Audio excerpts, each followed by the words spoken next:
Hey, how you guys doing? Welcome back to another episode of Soldiers Talk the Podcast. I'm your host, Staff Sergeant McPherson, and on this show we discuss military topics with current and prior service members. Today I have some NCOs from the Fort Bragg IG office. Kind of go ahead and introduce yourself. Go around the room and introduce yourself. Absolutely. Good afternoon, Master Sergeant Robinson here as an inspector, IG NCO. Hey, I'm Sergeant First Class Peeler. I'm an Inspector General NCO. I'm assigned to the Assistance and Investigations Division here at the Fort Bragg IG office. Good afternoon, I'm Master Moore. I'm the Inspections NCOIC. Yes, sir. So we're going to kind of start off by saying, do you guys know the mission of the Inspector General? Sorry. Do we know the mission? Yes, sir. Yeah, absolutely. I mean, it's imperative that, we understand the mission set, not only for, the Army, but also specifically for, Fort Bragg, 18 Airborne Corps IG. So, our mission is to provide that impartial, that unbiased, objective, fact-finding information throughout our footprint.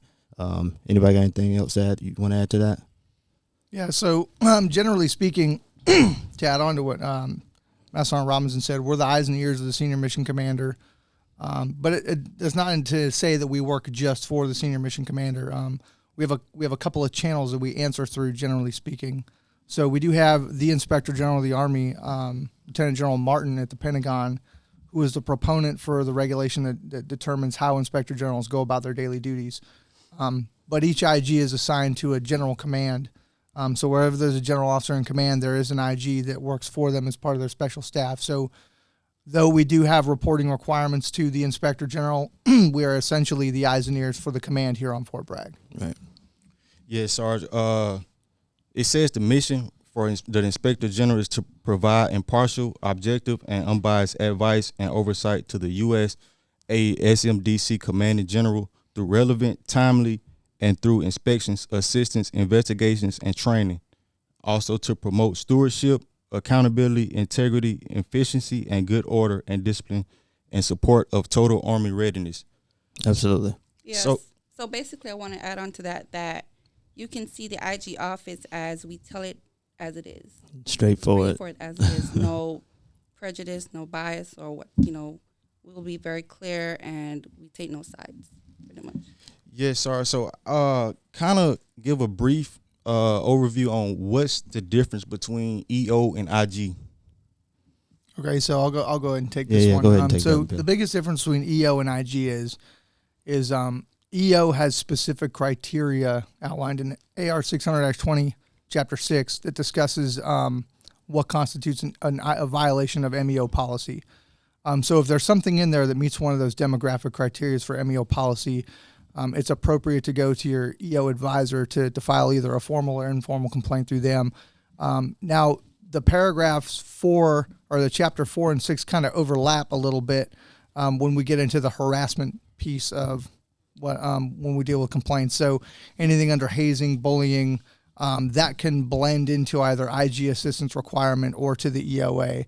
But if it's what it really comes down to is if there's another redress avenue that exists, the IG is to give that opportunity to that redress avenue to work before we get involved. We don't want to overshadow or overstep other redress processes already in place to address Army policy. Yeah, absolutely. And, just to caveat with that, that falls in IG appropriateness. What's appropriate for us, what's appropriate for already, a program that, or a redress that already exists. And so we filter through all of those criteria that Sergeant First Class Pillar just mentioned, so that we can best help. Yes, sir. Can you cover who can file a complaint? Who is eligible to file a complaint? Yeah, so absolutely. So when we look at the IG office here, is specifically here on Fort Bragg, most installations they'll have an IG element at some level. Brigade or higher or so forth. And so what we want to look at obviously active duty soldiers, service members, dependents and family members. They have access to the IG. Veterans, retirees, and their dependents also are able to file IG complaints or to utilize the program. Am I missing anything, team? No, so I mean, almost anybody can do a Yeah. complaint through the IG, but what we'll find out through our preliminary analysis process of the complaint is if it's not appropriate for us to handle, we will find out who is, and we will help get them in contact with those agencies on Fort Bragg as well.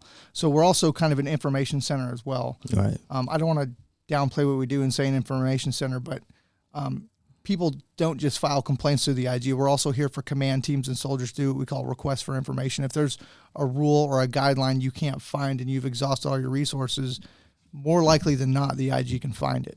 Right. So the bottom line is anyone can, come to the IG office and we will direct you to where you need to be if we cannot help.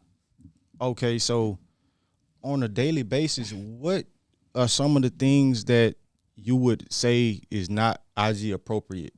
So, because I'm trying to figure out if anyone can come into you guys' office and I guess ask for help or ask for guidance, what are some of the things that you can separate far as, okay, this is not IG appropriate, or what's not what's appropriate and what's not appropriate? So when we get into, I kind of covered it a little bit earlier, when we get into what is and isn't IG appropriate, typically if there's another redress avenue, like I'll use this for example, an NCOER appeal, 623-3 has the appeal process outlined in it. Now what we can do is help a person find that appeals process outlined in the regulation and present it to them and say, this is the process you have to use. So when we say IG appropriate, we don't mean that we're going to stonewall you as soon as you walk in the door. We're going to help you as far as we're allowed to. Like we can't submit the appeal for you, but we can show you where the process is outlined to do it yourself. Anything dealing with a legal avenue or process, right? So if you're subject to UCMJ and you're awaiting an Article 15 hearing, there's nothing the IG really has a role in that at all. That's a legal process. We're not legally trained. Now, when your proceeding is complete and closed out, you can come to the IG for what's called an IG executed due process review, and we can review the proceedings to see if due process was afforded. And if it wasn't, then there's a process after that. But those are things that typically aren't IG appropriate. We do have soldiers come in here that are facing separation or some kind of adverse action, and they have this thought in their mind that the IG can just kind of make it go away. Right. We can't. Even though we're part of the special staff of the senior mission commander, the IG, do not carry command authority. We can't make that stuff go away. That's the right of the commander to exercise UCMJ legal processes within his command to uphold good order and discipline. So I think that misconception of what the IG does out there, that part of it is I think misunderstood widely across the force of what we do on that aspect. 100%. And one key takeaway from the statement that our first class pillar just made is understand that we're a resource. We're not, like you said, we're not going to stonewall you, but at the same time, you're able to come in if you need assistance, if you're not sure about a regulatory guidance or some type of provision or something like that. We can steer you in the right direction. We can kind of get that information to you. Again, it may not immediately fix the problem, but at the same time, you're always going to have the IG there to support you. So please don't think of us as just that perception that we're out to get you. We definitely work hard to try to change that perspective, and we start in places like this, with your podcast and things like that, because we want to definitely be a support system for our soldiers and family members and DoD civilians. So yeah, and again, we're a resource. So I can't count how many commanders and first sergeants contact our office when the new AR-6-1 changes came out to get clarity on the rules or to find out where it was listed in the new reg or the ALARAC before the reg came out. So we get a lot of those kinds of RFIs as well from soldiers, supervisors, commanders, and it usually helps them find a solution to the problem they're looking for. Yep. Yes, sorry. So is the IG, is that an actual MOS or is it like some type of training that you guys have to go through? So our office, we have several, I would say, SMEs.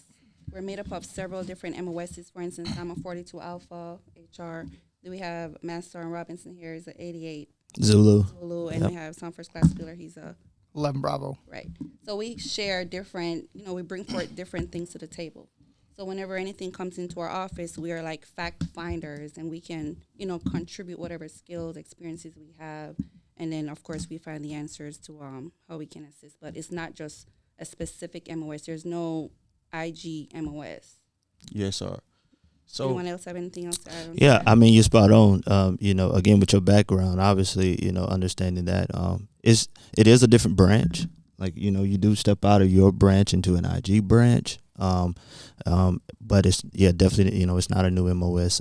It definitely challenges skill sets, the requirements and capabilities of an IG NCO or officer. They're very, very, I'm not going to say strict, but there is some requirements that you have to have in order to be an IG. and what are some of those requirements? That's all. Well, the process that I took, it was an HR process. I went through an application process, and really, the criteria is obviously, no negative marks on your record. You have to be able to maintain a security clearance, things of that nature. So nothing too out of line, but at the same time, this is a very specific job, and it's unique. And the Army looks for its best to do it. Yeah, and that also as Inspectors General, you have to have like it looks hard on like your character, integrity, all that. Because once you start doing your job and executing, you have to, like I say, be unbiased, Right. and be very transparent. So that speaks volumes on, like I said, your integrity. So Yes, sir. So once you guys get selected as an Inspector General, what are like some of the type of the training that you guys go through as far as becoming an Inspector General? So once you're selected for the assignment, you'll get a school date for the Inspector General School at Fort Belvoir. There is we just call it TIGS for short. But the school is a 3-week. Was it 3 week? 3 weeks. A 3-week school, and you go through the 4 functions, which are assistance, investigations, inspections, and teaching and training. Which teaching and training is really our heaviest Right. task from the Inspector General, Lieutenant General Martin. But once you go through the school and you graduate, it's usually a TDY and route school. So once you're done with your school, you'll go to your follow-on assignment. Obviously, that depends on where you're coming from. Like I came out of the 82nd to the IG assignment, so I was an interpost transfer. So I did TDY and return, and then just did my interpost transfer. I believe Sergeant Moore had the same thing. yes, I came from the 82nd G1. Yeah. Sergeant Robinson. Yeah, so I had to do mine virtually. So I actually conducted it at my old unit, then came here on job with the training complete. So it is a broadening assignment ultimately. Yep. So. Yes, sir. So what are some of the things that you guys learned while like during those 3 weeks at Fort Belvoir? A lot of things to discuss is so when we're talking about IG assistance, they talk about the process. So we actually have a 7-step process. It's called the IGAP process. For assistance and investigations, that process is kind of binding for us. It's a 7-step process that we use to intake complaints, determine the best approach for the complaint, whether it's going to result in assistance or investigations, and then the way forward off of that. So that 7-step process called the IGAP process is we spend about 2 weeks on that one. Because it encompasses 2 of the 4 functions. Right. And then we go through assistant. We do like mock assistance practice where a DA civilian from the Pentagon will come in and there'll be a complainant and we'll have to intake their complaint, and they'll throw in some crazy wrenches, like they'll be delirious and they'll act Right. they'll act angry and they'll try to throw the worst case scenario at you to prepare for what you're going to run into doing assistance work as an IG. And then when you go into the inspections process, they go in detail about a detailed inspections plan, how to conduct an inspection, and they talk about how to do in and out briefs with commands, how inspections must be confidential. And they also talk about a lot of the tenets of confidentiality through each process, because the IG does hold a tenet of confidentiality through all 4 functions that we provide. So when we come down and do an inspection, we do our final report, nobody's name can be in it. The unit name can't be in it. We have to use vague terms such as the unit or units, most, all, some, and we can't. We can't single anybody out. And what that does is that protects the integrity of the investigation or the inspection or anything of that nature. Especially when it comes to inspections, because people like numbers, and people are sometimes like or afraid of numbers, but to make sure that it's a fair and unbiased inspection and that it's a snapshot in time and not an action against somebody, nobody's name is mentioned in the inspection report. That way nobody can say, well, it's this person or that person's fault, we didn't do a good score. So, right.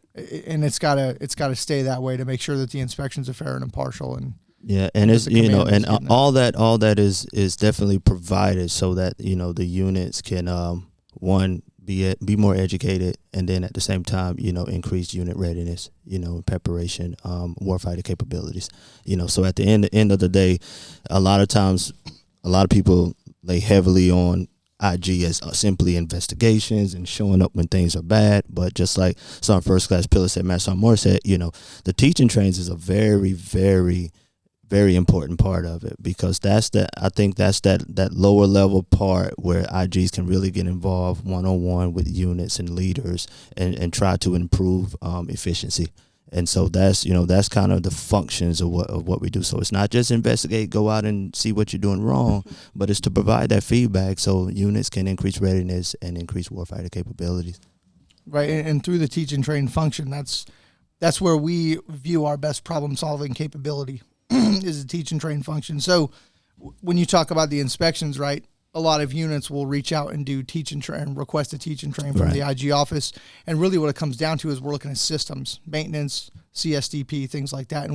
And our IGs, what they're, that kind of goes back to the MOS we have aligned here, 92 series, 88 series, 42 series. Mm-hmm. They're SMEs in those fields that operate within Army systems. So they can go do teach and trains with those units, and it's really optimal to do that before you have an upcoming inspection, or if you're just struggling to figure out how to use your system. It doesn't matter if you have an inspection coming up.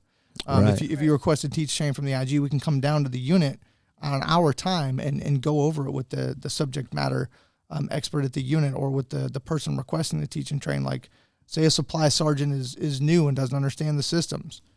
Give us a call. We'll come down. We will teach you the CSDP. We'll teach you how to use GCSS Army. Okay, so Teach you all that stuff. I didn't know that. That kind of surprised you. I'm looking at your face right now. Yeah. You're a little surprised, right? Yeah. I think the perception is, like you said before, Master Robinson, that the IGs are like, we're just there to get you, which we're not. We help. So we're actually preparing you for the test as it regards to inspections. We prep you, then we inspect you.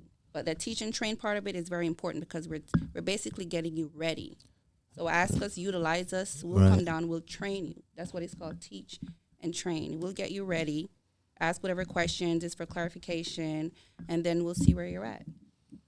Okay, because I didn't know. I thought IG was like, okay, say if I got a complaint on somebody who I might feel like I'm getting mistreated by someone or something like that. I thought that was the only reason I come to IG. Nope. And that's the thing. No offense to you, but I think IGs is mainly about complaints, but it's not just about complaints. Right. We do have 4 functions. Right. Assistance, like you said, investigation, teach and train, inspections. Right. So it's not just, I need to come to the IG and I need to file a complaint. We do so much more than that. Yeah, sorry, because my only experience as far as IG was at an investigation. That was my only experience. I never knew you guys to do anything other than investigation as far as like what's going on in the unit and stuff like that. Because I know my experience, only thing I did, I came to work one day, and I guess one of you guys inspectors, it wasn't an NCO there, it was an officer, the one who was giving like the asking the questions and stuff. So I never seen, I didn't know like NCOs like kind of I guess, do you guys like, because I don't never see you guys as far as at the unit.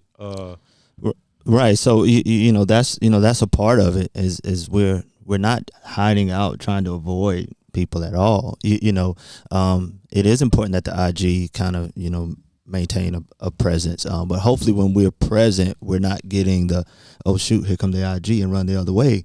We're definitely trying to avoid that. And teaching trains, again, that function is one that's really not known to a lot of people. In fact, just to be transparent, before I became an IG, I was unaware of teach and train and the IG doing anything outside of investigation. So I think that's common. But here we are today trying to open up that understanding and letting people know that, hey, the IG, we function in many ways, and a lot of those ways are to benefit you, the organization, the unit. And yeah, there are complaints and there are allegations and things that come with the job, but at the same time, we're trying to get you to a better result, or the best result, based on facts and information. And that's all we want to deal with. Assistants, again, they teach and train. They come out, they explain standards and regulations. Like they can get, that's all we do. Oftentimes, that's all we're doing. So ironically, actually, inspections and teach and train was the origin of the IG. Right. When you go back to the roots of the Inspector General for the U.S. Army with von Steuben, who helped General Washington stand up the Continental Army, all von Steuben did was teach them military tactics and marksmanship, and then inspected them on it when they were done. So when you get to it, the assistance and investigations part actually came later. Right. That's not even part of the root of the roots from where the IG came from. So that's actually just kind of an add-on later in time. Yeah. Yeah, sorry. So far as the teach and train, and you said what else? Assistance, the 4 pillars, or something you mentioned, sorry. The 4 functions. The 4 functions, assistance. Assistance, investigations, inspections, and teach and train. Okay, the inspections, that's you guys actually, inspecting the unit or inspecting a person? What is that, basically? So inspections is kind of just what we've explained. The idea is that we get down to the unit level and we look at unit warfighter capabilities and readiness. So the inspection is what we look at. For example, we look at unit commodities, right? So we take the commodities. Let's say driver's training, right? Like driver's training, every unit has a driver training program, and at times the unit may or may not be where they need to be as far as readiness with driver's training. So we come along and we take a honest look at it, an unbiased look, and say, hey, here's kind of where your shortfalls are, here's your strengths, here's your weaknesses, and here are some recommendations that we can provide to you so that you can improve. Because again, we're not wearing what we would consider a black hat or anything like that. We're not out to get you, but we really want to get you to a better level of readiness, because at the end of the day, we talked about who we work for and how the IG is kind of built. The whole intent is that units are capable and ready to do what the Army's mission, which is to win wars, win combat. So we're oftentimes inspecting with that in mind, as to build you up, teach you, build you up. Like Master Sergeant Morris saying, we're giving you the answers to the test, for lack of better words. But what it does is that it also increases confidence and trust in the unit. So that's what we want to leave with. Like, are you confident in what you do, and do you trust us as the IG to be able to provide resources for you and assistance and help? Right. And oftentimes commanders will basically trust outside and unbiased entities as the IGs, because we're not embedded in the very same unit inspecting ourselves, if that makes sense. Yeah, we have no vested interest in Right. the outcome of the inspection. That's Right. why is the common saying about the IG is we only advocate for one thing, and that's the regulation and process. We don't advocate for people. We don't advocate for commanders. We advocate for what's in writing, black and white, in the publication. Right.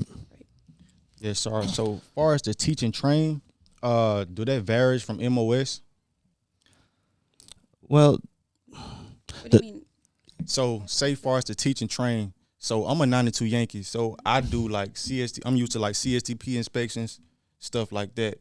So say if I want to utilize the teach and train, will a 92 Yankee, Inspector General come help me out, or is it? Right. So I'll use me as an example.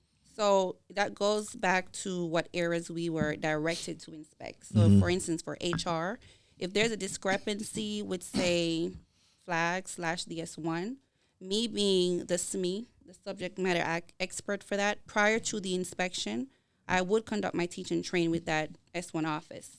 I will go through their processes, because at the end of the day, the inspections is to inspect your process, see if you're doing it correctly according to the regulation. So I will teach and train you, ask me all the questions you have. We're going to go through the checklist. If there's an inspection checklist, we'll go through, clarify what the expectations are. And oftentimes we know regulations change.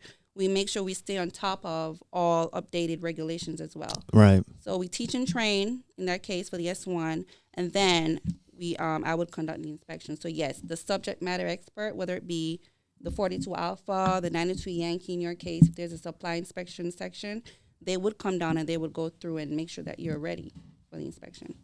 Okay, yeah, that's the question I had, because that's what I was thinking. I was thinking that whoever the the appropriate MOS would be that would come help out. Or that subject matter expert, yeah. Yes, sir. Absolutely. So the assistance part, that's was anybody which needs assistance, far as just any little thing that might be bothering them, or they might think that's IG appropriate. You guys assist them with, is it appropriate or not, right? Sorry. Yeah, we'll turn to our assistance guy here, but because our office is uniquely broken up. Although we all can do IG functions, but we have we have the capability of breaking it down. So myself and Matt Sergeant Moore, we concentrate on inspections, and then Sergeant First Class Pillar here, he operates in assistance and investigates. So Sergeant P, you want to answer that? Yeah. So sorry, when we get into assistance, what we're really talking about is helping soldiers solve problems. So one of the things we see 9 times out of 10 with assistance cases that we get is that the service member hasn't discussed anything with their chain of command yet, or their commander, which is usually the person that we're going to contact to help solve the problem too. Mm-hmm. Now that depends on what the problem is, right? I mean, if the problem is your company commander, we're not going to get a hold of him and find out what's going on. Well, maybe we'll talk to the battalion commander. But a standard assistance case, I'd say, is something like, say you just PCS'd here and your household goods are lost and you can't find them. We'll find them for you. If you're having trouble getting your BAH started and you've gone to your S1 and Fort Bragg Finance, you can't get it started, we'll help solve the problem. Right. So that's kind of an example of pretty generalized assistance cases. But what we do try to empower soldiers to go through their commander, because a lot of times the commander can't solve a problem they don't know about. And it's not that you can't come get assistance from us, but we want to ensure that your commander has the opportunity first, because it is their command, and we want to ensure that they're addressing problems before the IG does. Now, again, they don't have to, but it's optimal that they do. And a part of that is also to ensure that knowledge becomes a part of that unit. Even with the teaching training, that's the whole point of it, is that if we bring new knowledge or new understanding or new information, not even new, just bring to light maybe some regulatory guidance that's not being read or understood or interpreted correctly, we'll bring that. But just think about it like this: when you bring something into your home that's of value, you kind of keep it, right? Like, you kind of make sure that it's polished and it stayed clean. So when we bring information like that into a unit, that becomes valuable. And so maybe the next soldier won't endure the same, process because that information is now embedded inside of that unit. Does that make sense? Yes, ma'am. So I oftentimes kind of explain it like that when I'm teaching training. Like, I'm gonna leave you something valuable. All I need you to do is keep it clean and polish it. And it's not really nothing new. It's just we brought maybe some regulatory guidance into light that maybe the unit was not privy of. Okay, and also, Sergeant Pillar, you can correct me if I'm wrong. I'm sure you've gotten some cases or instances when that could have been solved without it coming to the IG. Right. If the commander was aware. Right, and when we get into like pay entitlement issues, for example, a lot of those, when we contact the commander to find out if they've taken any steps to resolve it, they'll tell us they had no idea that nobody brought the issue to light to the commander, who's normally the authority to fix those kind of things. So a lot of times soldiers will come to us with their issues before they even go to the command, and the command doesn't even know that the issue exists. And if they don't know it exists, they can't solve the problem. Right. So I mean, across the Army, NCOs and commanders are problem solvers. So not just the IG. So if you bring those issues to the natural problem solvers at the unit first, and they can't help you, by all means, come to the IG and we will help figure it out. Yes, sir. So in closing, is it anything that you guys have that I guess soldiers might not know about the IG, or just anything you guys want to put out there as far as what the perception of IG, or anything in closing, sir? Yeah. So again, the IG doesn't advocate for anyone but the regulation. There's perception out there that the IG will back up a commander or save this person or that person, or is looking out for this person. It's absolutely not the case. We're here for anybody and everybody that works and provides service on Fort Bragg. And if we can't help you, again, we will find out who can. A lot of people are scared to come to the IG because they'll think they'll get in trouble for it, which you obviously can't. It's a protected communication, and it's confidential. Nobody can get in trouble for coming to the IG, and we're not out to get anybody. And that's really what it comes down to. Is it's like Master Sergeant Robinson said, when commanders see us coming to their footprint, they roll their eyes and go, "Uh-oh, here they come." we want you to be warm and welcoming to us because we're coming to help you solve a problem. Right. We're not coming to bring a problem. We're coming to help you solve a problem so that when you see it again or it comes up again, you have the tools necessary to move forward, how to problem solve with that yourself as a commander. Yeah.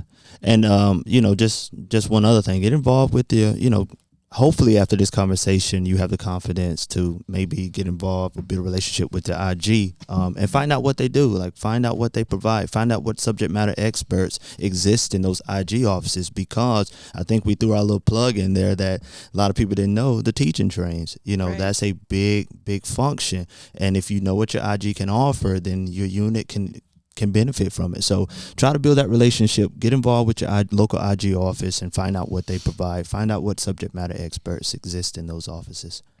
Well, I think you both have hit everything on the head. So what I would say is being an IG is being one of my greatest assignments, and you can be an IG too. That's that HR side coming out right there. Always promoting. Yes, sir. So can you let soldiers know how can they contact you guys if you want to, like, where's the location of the office and stuff like that, or if you want to. Yeah, just post it up on your web, man. I think that'll be a little better. And definitely, they can come in and see, and they can call. So I think it's important that if we're able to put that on a banner and put that on the site so that soldiers can find us. I think that'll be good. Okay, there you guys go. So this has been another episode of Soldiers Talk the Podcast, and I'll see you guys in formation. All right, appreciate it. Thank you. Appreciate it.